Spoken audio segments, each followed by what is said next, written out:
Bonjour à tous. Euh, D'abord, merci de venir à une conf où on va parler de tests. Je vois que ça intéresse quand même du monde, c'est chouette. On va parler de tests de composants front, notamment avec Cypress. Donc moi, je m'appelle Jean-Michel, je suis directeur technique à Fellows, une ESN à taille réduite, on va dire, sur le bassin rennais. On commence. Euh, donc, on va parler de component testing avec Cypress. Donc quand on parle de test de composants front, en général, on va vouloir tester deux choses principalement. C'est l'affichage de nos composants et un peu de logique interne si on en a. Pour la présentation, j'ai choisi Vue.js euh, pour, euh, pour avoir un cas de test. Typiquement, avec Vue.js, on aime bien utiliser Vue Test Utile, qui est assez pratique pour tester les composants.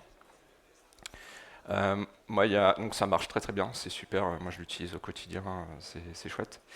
Il y a quelque chose qui est un peu énervant, c'est quand ça marche pas, quand il faut débugger les tests, on n'a pas le rendu de nos composants. On est obligé de dump le HTML, enfin voilà, de mettre du console log, voilà, c'est un peu embêtant. Autre chose quand on fait des composants front et notamment peut-être du design system, c'est qu'en général, on boot notre composant dans l'application, on code la fonctionnalité, on rafraîchit le navigateur et on corrige éventuellement les choses. Bon, ça c'est embêtant. Et c'est là qu'intervient Cypress avec le component testing. Euh, L'idée, c'est de garder en fait toute. Est-ce que quelqu'un qui connaît Cypress? Voilà. Peut-être qu'un concurrent, il y a Playwright aussi. Voilà, donc c'est surtout connu pour faire des tests end-to-end. Ouais, les deux se tirent la bourre. Ouais. C'est très connu pour faire des tests end-to-end et ils ont aussi fait tout un pan pour tester des composants. Donc ce qui est intéressant, c'est qu'on va pouvoir réutiliser toute la développeur expérience de Cypress, donc toutes les commandes CI. Quelque chose. On va aussi pouvoir utiliser les mocks des appels XHR pour appeler les API. Ça c'est chouette. On va aussi pouvoir bénéficier de tout l'écosystème Cypress, donc avec tous les plugins qui existent, que vous pouvez peut-être utiliser déjà dans vos suites end-to-end, vous allez pouvoir les réutiliser dans les tests de composants. La petite chose qui est sympa, c'est le hot reload, par rapport à ce que je disais tout à l'heure. C'est-à-dire, vous allez modifier votre composant, et je vais vous faire la démo tout à l'heure, et les tests vont se relancer automatiquement pour valider le composant. Et autre chose sympathique, c'est le multi-navigateur. Hop. Donc avec Cypress, on peut choisir sur quel navigateur tester.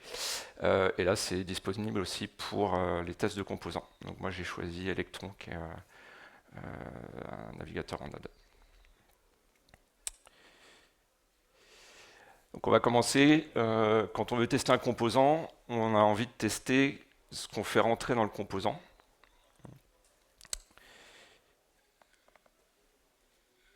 Typiquement, en vue, on appelle ça des props. Donc là, j'ai du contenu et je vais pouvoir l'afficher. Donc, je ne sais pas si vous l'avez remarqué tout à l'heure, mais ce que j'affiche là, c'est un composant. C'est pas une page web. C'est directement le composant qui est rendu dans Cypress. Et donc, ce contenu-là, c'est l'entrée de mon composant. Comment ça se comporte avec un test de composant Cypress? Donc, on retrouve le describe, le hit, comme d'habitude. Une nouvelle, on va dire, commande Cypress qui apparaît, c'est le CI mount. On peut lui passer deux choses, la référence de notre composant, donc là j'ai un composant qui contient une slide, et une props. Donc là pareil, je mets mon contenu. Oui,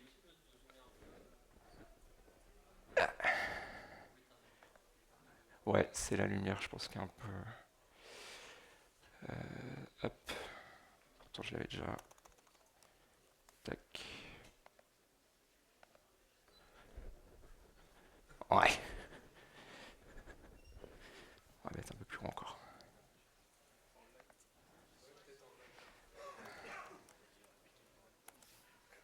Tac. Ah, c'est marrant, moi ça grossit chez moi mais pas ici. Bon. Je vais continuer comme ça, désolé. Voilà, donc ça va rendre, le CI-mount va rendre le composant dans l'interface Cypress. Et derrière, on peut faire toutes les assertions qu'on connaît avec Cypress, donc aller chercher un sélecteur CSS ou HTML pour aller chercher le DOM et faire les assertions dont on a envie. Autre chose qu'on aime bien vérifier dans nos composants, c'est ce qui sort. Donc en Vue.js, on appelle ça des emits.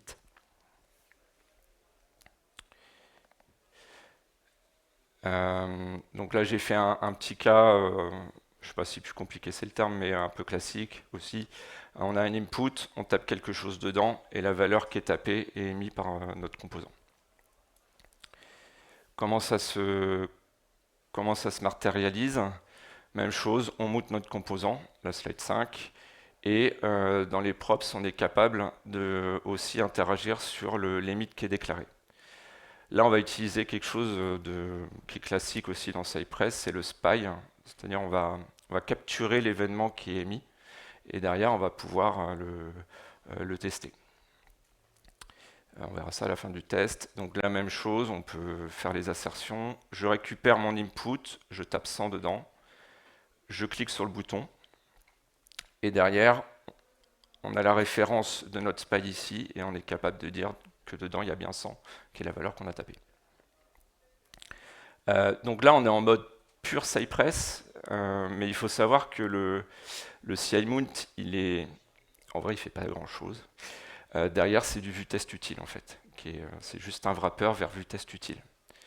Et donc, ce qu'ils ont fait, c'est de rendre accessible l'instance du composant de Vue-test utile. Et donc, si vous avez déjà une suite de tests sur Vue-test utile, et que vous avez des assertions qui sont faites dessus, et ben vous pouvez récupérer, copier-coller en fait toute votre Vue-test utile ici. Donc ça, c'est pour faire des migrations, pour éviter d'avoir à tout réécrire, c'est sympa. Si vous voulez faire une migration un peu plus douce ou tester, c'est assez pratique.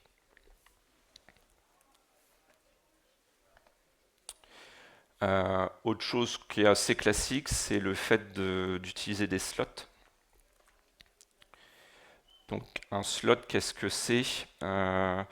C'est le fait de pouvoir capturer le contenu entre les balises HTML de mon composant. Si je prends par exemple un slide, là j'ai mon composant titre, et dedans je récupère ce qu'on lui passe entre les balises ouvrantes et fermantes de notre composant. La même chose, ils ont prévu le cas. Donc tout à l'heure on a vu que des options props. Là on a une option slot. Soit on peut faire des slots nommés. Bon, je rentre pas dans les détails, mais on est capable de templatiser les slots. Donc ça c'est prévu aussi. Ou alors le par défaut s'il n'y a rien. Même chose, on peut faire nos assertions sur notre composant.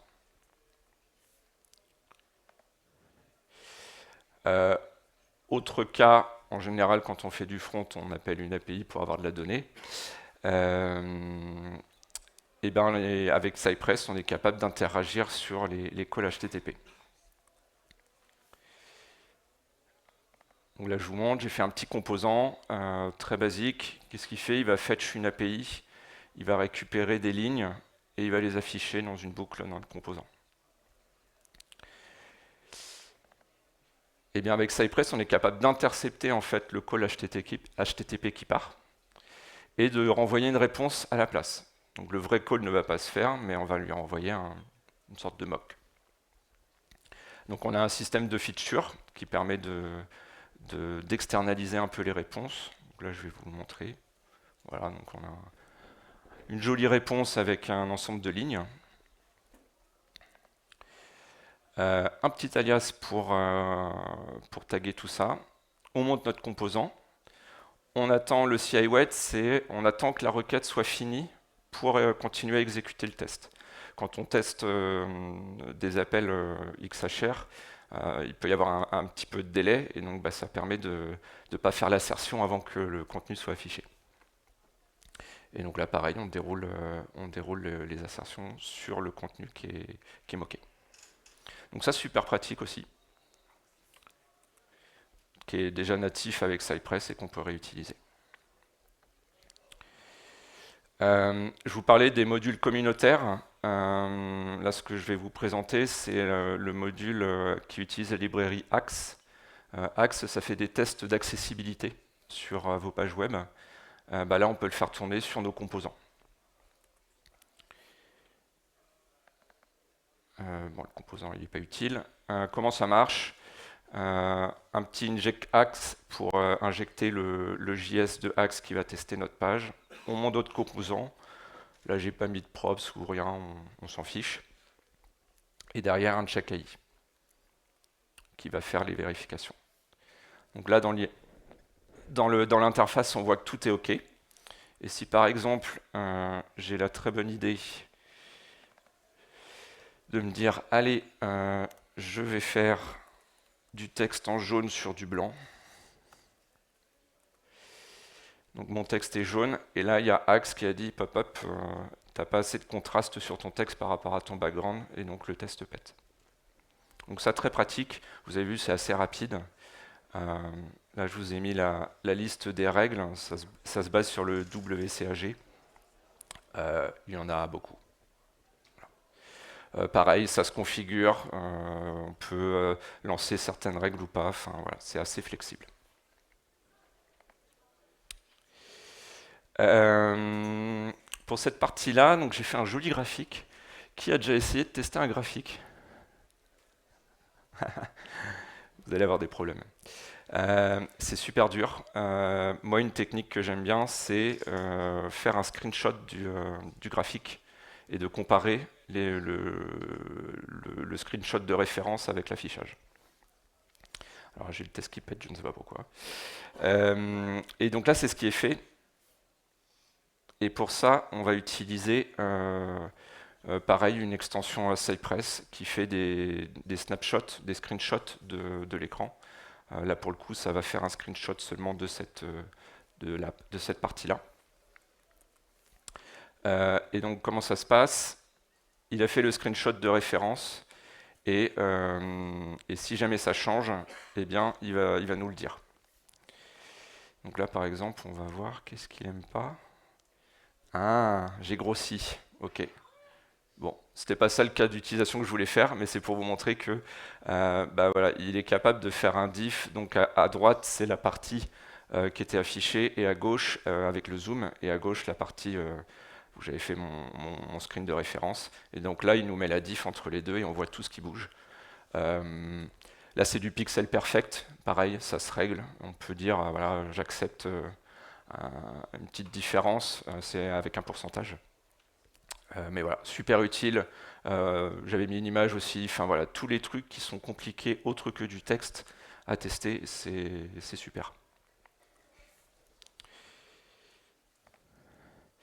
Donc là, je vous ai fait la démo avec Vue.js, mais Cypress maintient d'autres frameworks. On peut faire de l'Angular, du React, il y a du Svelte aussi. Ce qui est bien, c'est qu'ils ont prévu la chose extensible. Donc si, je sais pas, chez vous, vous avez un autre petit framework ou un autre moteur de rendu de composants, vous pouvez très bien faire votre propre CI mount pour le brancher dessus. Voilà. Et la petite info d'hier soir que j'ai vue, c'est qu'ils sont compatibles Next.js 16 depuis hier soir. Voilà, la mise à jour est passée. Voilà. Je vous remercie. Si vous avez des questions, c'est avec grand plaisir que j'y répondrai.